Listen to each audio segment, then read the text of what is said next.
Yeah, that was definitely not part of the plan. Plan was just to be nice and aggressive. I sort of pushed to get David Miller in so he could take on Suleiman Ben's last few overs. But Russell was adamant that I should bat at 3, and it paid off today. My thinking was just to be nice and aggressive. I had no pressure on me, so lots of credit's got to go to Riley and Hash for setting the foundation, for laying it, and setting it up nicely for us. Like I said, I had no pressure on me. I could free up nicely, knowing that if I get out, there are quite a few guys still to come that can hit the ball. And yeah, it just a couple of shots in the middle of the bat in the beginning, and things just started flowing nicely from there. I think it's one of the best ODI innings I've ever seen in cricket in the history today. He came out there and he batted really well. Didn't expect him to score 130 balls. Yeah, well done to him. It's all about the momentum. Look, you don't very often just come in and get momentum right behind you right away. More often than not, most of the times you got to work for it. Today was one of those days. It was just exception. I think just one of those days that just out of nowhere you hit a couple in the middle and you start going. I think when you look back in the history, guys who played good knocks in the past would always say that just one or two in the middle and just something clicked. I think it just felt like that today. Sometimes you got to work harder for that, to get that sniff or to get that click. Today it just happened from the pretty much from the word go. Yeah, we were just trying to get ball wide to him. And it wasn't working. We didn't set the appropriate fields, but as he said, some luck went his way. He came out there and he played his game.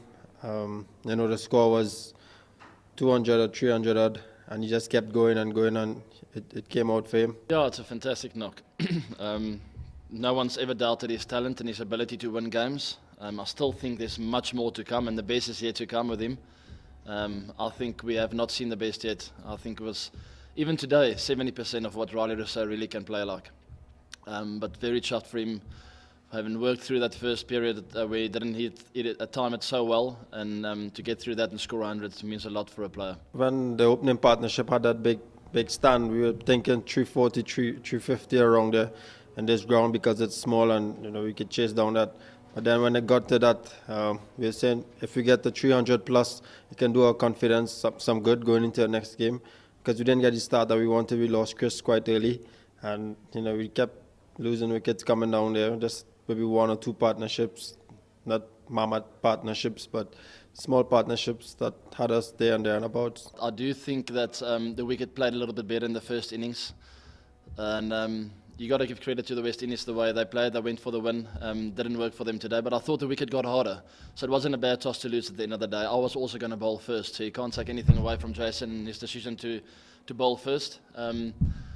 That's about it. I reckon if the wicket played, if it was turned around, it would have been a lot closer. So we can't get ahead of ourselves and think we're the best team in the world, which I do believe we are, but you can't go out and get all arrogant now. We've still got to work hard. The series is still on the line. They batted really well. What we can learn from their batters is the way they went about Hashim and Rosso, the way they went about the opening partnerships. They didn't take much chances. They let the ball come to them and play proper cricket shots. I think we need to do that as well and let one batter in the top 3 bat right down to the 50th over to give ourselves a chance of scoring 300 to 340. There's no doubt that performances like this helps for the confidence. That's what I believe sports 80-90% about is believing in yourself and having confidence as a team and as an individual. You can just see the difference between teams that play with confidence and teams that don't. So I'd like to believe that we are getting better with that, getting more confidence behind us. That's what this series is probably all about as well, is for us to play well and to get some confidence and to go to the World Cup believing that we're the best in the world. I don't think, like I said before in presses, no team has ever won the World Cup not thinking that they're the best. You got to believe you're the best, and I think we're close to that.